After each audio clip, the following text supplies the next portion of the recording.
I'm so happy personally that we have such a good picture, good Americans to get put together in one place, and we discussed about the future of America. We found a good candidate to run the country, run the district, and serve later. Yvonne likes that. Yeah.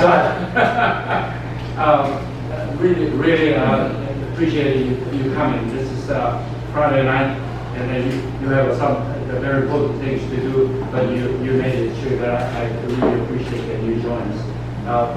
And before I bring Deborah to introduce her husband, the candidate for 7th District, which will be the next congressman of the United States. And then I'd like to go introduce a short introduction here and to go this way. And Paul Kim is a senior lawyer at SEC. However, Anthony McCormick sounds like a great candidate. Should we support him? That's what he said. And actually, it wasn't my agenda, but actually, he read my mind, or I read his mind, and anyway, that's how it began. And then there's a great team, and we work together several litigation, and then I'm so happy that Paul Kim is a part of us tonight. And I appreciate it. We have guests, the two guests is actually the two gentlemen from Mr. Park Chun-bong, and it's a representing Korean Veterans Association. Actually, they've done a great job with the state government as the Vietnam War veterans, Korean Vietnam War veterans has actually done a great job to recognize by the state of Georgia Assembly the reasoning, and congratulations and thank you very much. And I have a James Park, it's a tycoon, they're running all the real estate, and then one of the most famous businessmen from the southeastern United States, and he has his son, Michael Park, and Sarah Parker is his daughter-in-law, and does a great job for the community. And thank you for coming here. And Jalen, congratulations for your last son. His last son got married last week.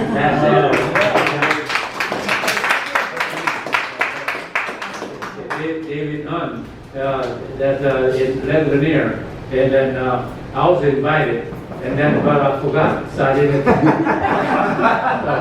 I publicly apologize once again. It's about 8 times that I apologize.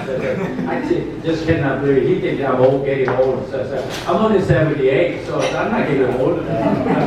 So he always, I was joking. Anybody know me, and they have to suffer with the checks to write time to time with the fundraisers and this and that. And I apologize, but I will try my best to make sure you're proud to join this kind of meeting.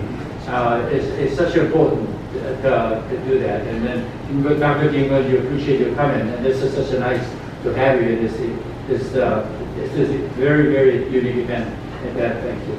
And obviously you're standing. I'm kind of disappointed you didn't bring your wife here. She's a fantastic lady, and that she comes in with a standing, a lot of different occasion, and thank you. She had the place off. Stan is a cardiologist from Statesboro area, but actually he moved to Atlanta. He's a resident of Buckhead, and such a great man. I've been seeing him in a lot of different fundraisers, and unique event I saw standing was Ben Carson's event when he was running for the president, the primary. Met him standing and his wife. It was such a wonderful. Talking about the Dr. McCormick, it's really, we've been dealing with several different candidates. It's obviously that we are here to reason. We certainly believe in him, and certainly we know he's going to be a good candidate, not only for the Korean American community here, but actually 7th District, and state of Georgia, and the nation. I'm going to keep it for a long time. I'm going to keep this, and I take extra than a share. This covers the really the problem we're facing right now as a country, as a district. There are so many different issues in the country, but the facts are, as both sides in Gwinnett County and to Protect America, you know, we're in danger. This is really country we need to protect. And then here, the healthcare issue. We have economy, a grown out economy, and family values, and with the people, the power, the Constitution of the United States. This is so important. But lastly, here you already do it, but the lastly, join the support. You know, this is so important. And I was so impressed, and I just mentioned to him, you know, I thank him so much for about his heart. And I think there is over 10,000 registered voters among the Korean American community, which is most of them are in the 7th district. So I think it's a very worthwhile that you spend time here. I can go along for a long time, but I want to tell you that I was so impressed not only with this event, but he's a graduate of Morehouse College. Many of you know he went to medical school at Morehouse College. Morehouse College is a historical black college and university, one of the best. And then we have one in town. And then he went to school, and his staff, Yvonne, where is he? Anyway, Yvonne is also the Morehouse. The school, Morehouse College graduate. And he's also a former Marine. I didn't realize that, but his father and grandfather also served in the U.S. military. And this is, when you see around, when people see me with Paul Kim and J.O.M. and then standing, and they know what kind of person I am. And this is a tell. And knowing who's around the rich, that tells us what kind of character he has. So I'm very impressed. The candidate we're serving tonight is going to be elected. I was so pleasantly surprised. You may not heard that. Next week, you will have liberals, the black community leaders, liberal community, they're Democrats. They will have a fundraiser for rich in Bucket Club. That's amazing. Yeah. You're probably going to hear that. Maybe become national news. It should be national news. Because we don't vote for the party line. We vote for the candidate. That's who we are. I'm not here to vote for somebody, but every decision I'll make is based on the political decision I personally make. It's just like you are, I guess. It's the national interest, community interest, not personal interest. I don't need his help, but country needs, county needs, and the 7th district need help from the leaders, the political leaders. And they are our mouth, our voice in Washington, D.C. So, I mean, this year, I don't want to say too comfortably, but I think this is Syrian. Look at it. The reason I say that, because he's the opponent. You know, you're like a Caroline or somebody. She is not brave enough. She is not. It's just. I think that she's a nice person. There's no doubt about it. But we don't need nice people, really nice people in Washington D.C.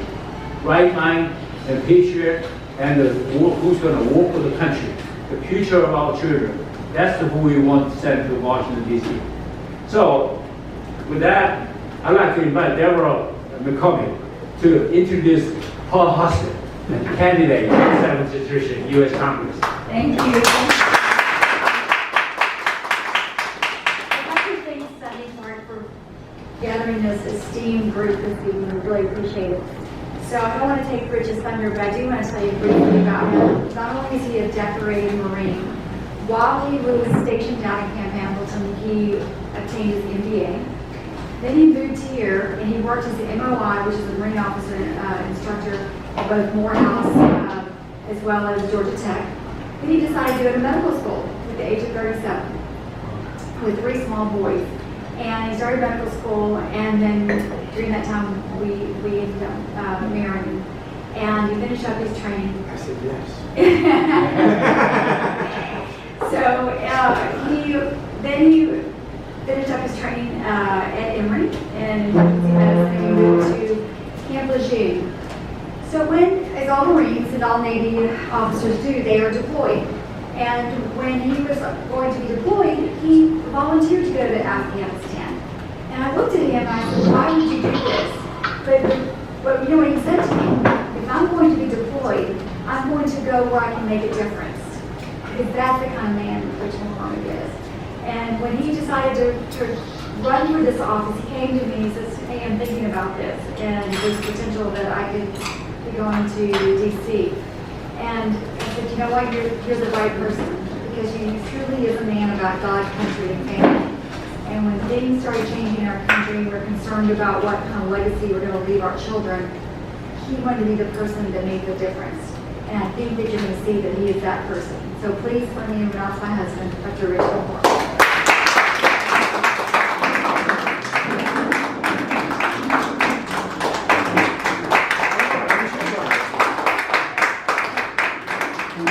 Thank you so much. I really appreciate it. I'm not sure if I need this mic. I'm pretty loud. First of all, I'm very humbled to be here amongst such accomplished people. It is one of the first things I realized when I ran that maybe I'm not even worthy of such an esteem to be put in a position like this, but I do believe it was a calling. I came from nothing. I think some of the things that we share in common, and one of the reasons I respect your life story, Mr. Parker, is the fact that you went all in. You came to a country with nothing, and you even in your investment in politics was more than you could afford. And yet, that's how we accomplish great things. If you look at the average entrepreneur in America, you fail multiple times before you succeed big. When you succeed big, it's phenomenal. And that's always been the American dream. That's why people have come here from all over the world for generations and found something unique. Because in other countries, when you risk it all and you lose it all, you may never make it back again. But in America, the dream, the promise is that you can continue to try and try again. And if you have that tenacity and you have that work ethic, you will succeed over time. That's the American dream that we share. And I came from nothing. My mother was a secretary when she was employed. I literally tarred the roof on my garage. I painted the entire house on the roof, scraping the house and priming it and then painting it. And nowadays they would call that child abuse. I picked berries in the fields with the migrant workers. I literally was a paper boy on a one-speed bicycle that I hand-painted with the money that I made from berry picking. And then became a bus boy and a cook. And eventually became a military man. And from there, everything became a reality because the Marines always have that indomitable spirit that if you put your mind to it, you can accomplish it. I don't pretend to be the smartest. I don't pretend to be the most talented. But I believe that God's put the right people in my life and that He's prepared my life for this one point in time where I feel like my experiences, whether it be in Korea, India, in Africa, as a Morehouse man, as a military man, as a doctor, as a youth minister, as a very lucky husband, and a very blessed father, for this one moment in time to come before you and talk about the American dream that applies to all people from every walk. And this is where we lost our message as conservatives. And this is where I want to regain it. If I'm talking to the African American community, which I will be doing very, very soon, in 1 week, next Friday, in Buckhead, I'll be talking to a group of primarily Black Democrats. And the nice thing is we had relationships way before politics ever existed. And it wasn't that long ago when I first announced that the nurses would come up and say, "Oh, Dr. McCormick, you're running for office, that's amazing. What party are you going to be?" And I said, "Republican." They're like, "Oh, you haven't until you sit down." But I said, "Hold on.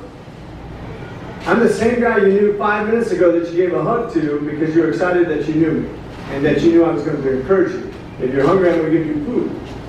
And if you're down, I'm going to encourage you." I'm the same guy. And this has always been about people and not politics. And once you realize that we're authentic people, we have authentic relationships, that once you get into politics, this is not going to change who I am, because this is really about people. And one thing that my opponent said during the primary, we had 13 candidates. Originally, I remember the first time I met Mr. Park at the Korean event for veterans. Thank you very much for honoring the veterans. Thank you for that. And thank you to Korea for fighting with us in Vietnam and being a strong ally, which I think we need to protect very, very much so. That's still a very important region. But one of the things he said is, oh, there's so many candidates. You know, we'll see what happens. But if you look at how it narrowed down very quickly, one of my primary opponents, who was a state senator, was looking for, what did I say at Morehouse that got me elected that was so liberal? Because in the primary you have to be ultra conservative. And then once I won the primary, the first questionnaire that I had from an AJC reporter was, actually wasn't even a question, it was a statement. She said, I bet if they knew your politics now, they would never elect you student body president. I thought that was an interesting thing. So one person thinks I'm really liberal, another person thinks I'm really conservative, because they're trying to figure out how did I become student body president in a primarily female, primarily black, and primarily liberal school. What they don't understand, what politicians don't understand, what media don't understand, is it was never about politics. It was always about people. And as long as we sell the message that, the conservative message is that we want to produce jobs. We want upward mobility for everybody. The first generation you come over here, when you come over here from another country, your hope is that your children will live a better life than you live. That they'll have the ability to become president of the United States. Or actually make some money and have a good business. Or become educated and be a respected doctor. But that you'll have those opportunities that you won't have anywhere else. That you'll have security. And nobody's going to come and loot your business. Nobody's going to come and loot your home because you can call somebody and they'll be there. That you'll have the freedom that you can practice your religion. Any religion that you want to. That you can make your own choices, that you can protect yourself. Those are all conservative messages that apply to immigrants from all over the world. And one of the things I always point out to my African American friends, my black friends, is that you can come from Africa, have dark skin, speak funny, and have no money, and within one generation be wildly successful. And that's the American dream. And it's for everybody. And it's the America that we're trying to protect as conservatives, so that their children and their grandchildren can experience it too. Everything else doesn't matter. If you want to talk sensible immigration, we just talked about this tonight. I said I was going to review one of my immigration things is, we agree on most immigration things. We need to get the career politicians out of the way of making it into law so people can actually do what they know they need to do. We want strong immigration policy. We want somebody who comes, let's go straight, we already know Koreans are great immigrants, perfect citizens. Educated, hardworking. Kids don't get in trouble, they leave their class. Same thing with the Indian culture. But let's go straight down to Mexico. If we reward people who come across the border and work at the landscaping folks in a $40 million industry like Mr. Russell here in this county, you have to follow laws. You come over here in a lottery system.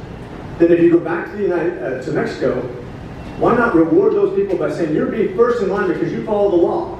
And if you do that a few times, why not put them in the front of the line for American citizenship? That's encouraging good behavior. That's making laws that make sense. And that's showing people that if they follow laws, they will be American citizens. Common sense solutions. That's what we need when we come to government. We need to decentralize the federal government so that we can control our own education system, that we have our own choices. Because let's face it, California and New York don't do it the same way we do.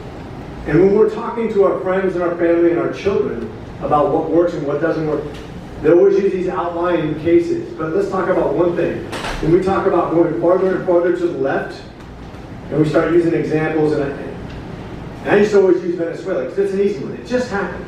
I used to train with Venezuelan Marines, just like I tried.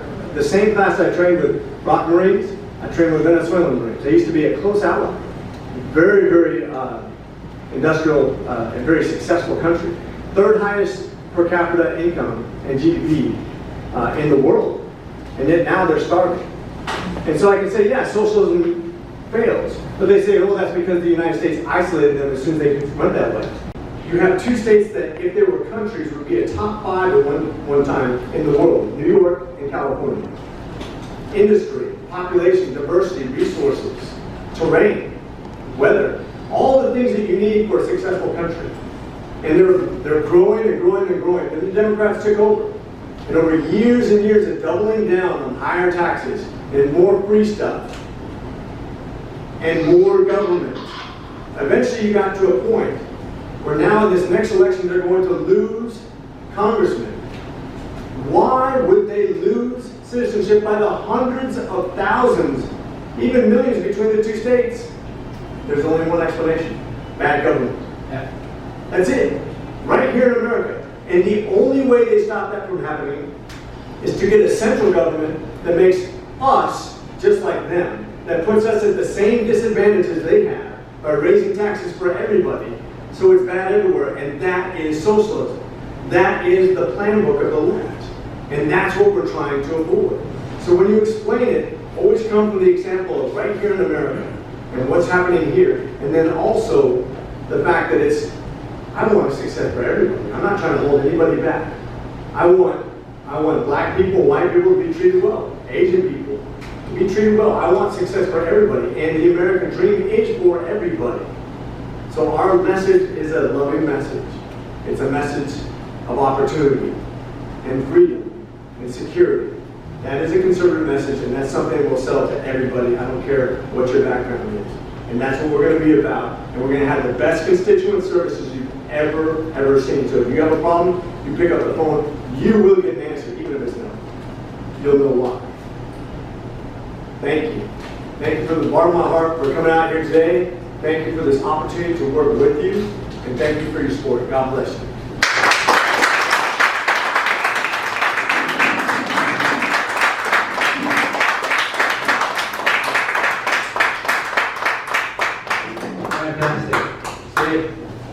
I'm not wrong. This is a great candidate. And I'm so inspired by his speech. Anyone have any question to Dr. McConnell? There are plenty of time. So while we're waiting, I'd like to invite Ann Kaza and Korean community. Been so close. She knows Jae-won for a long time. Actually, Ann was working for John Linder. Congressman John Linder, who retired, is actually from old 7th Street, and that legacy continue on. And then I'd like to ask her to talk about the contribution that the match out. I matched today, but what the recognition like that.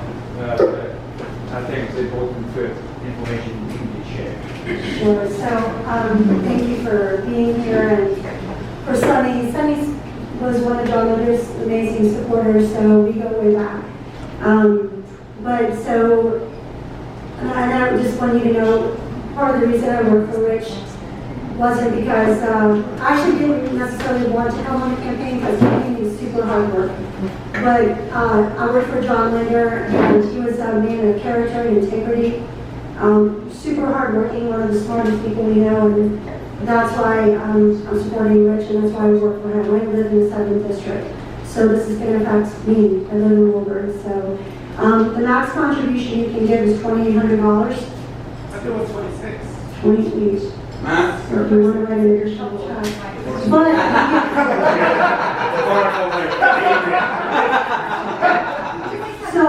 I have great news for you. It's not only $2,800, but your wife can give $2,800, and you can give an additional $2,800. Yes.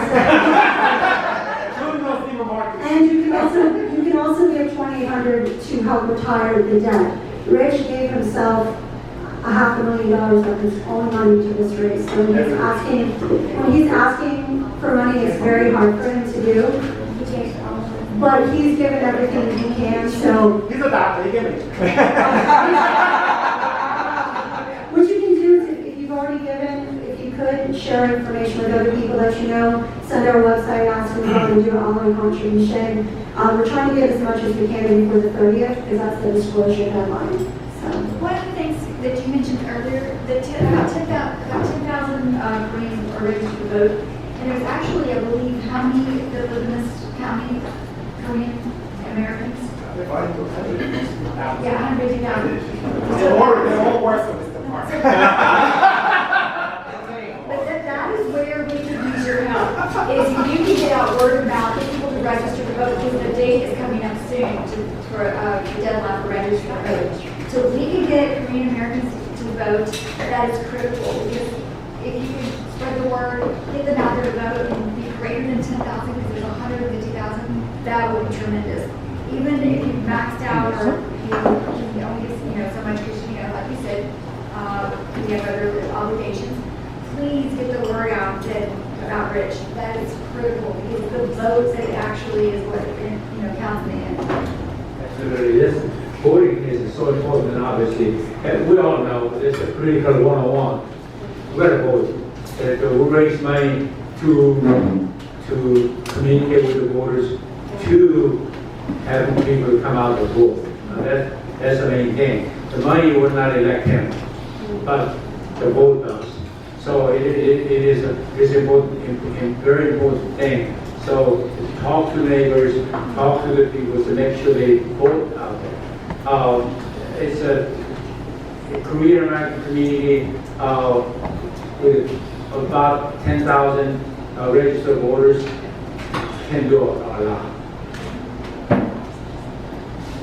I'm pretty much optimistic, and let's pretend this is the third re-election campaign. He doesn't need to work this hard, because he's going to do a great job in Washington, and the re-election is not going to be an issue. I've been seeing that John Linder he lost the first election, but he made it, and then he didn't even have to campaign so much later on, because he did a great job. So already everyone knows about John Linder, who he is. So people want to vote for him. That's what happened. Because 6 years later, the 2026, when Rich McCormick is running for re-election, it'd be much different campaign at this time. What I'm talking about is the Korean American community. This is the first try.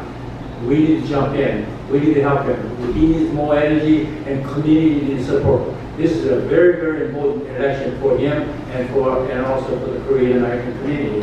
So that's the inside talk. So send more money. I did $2,800 today to max myself out, and I'm going to pray for a little more in the future, because it's just the right candidate. It's a good investment.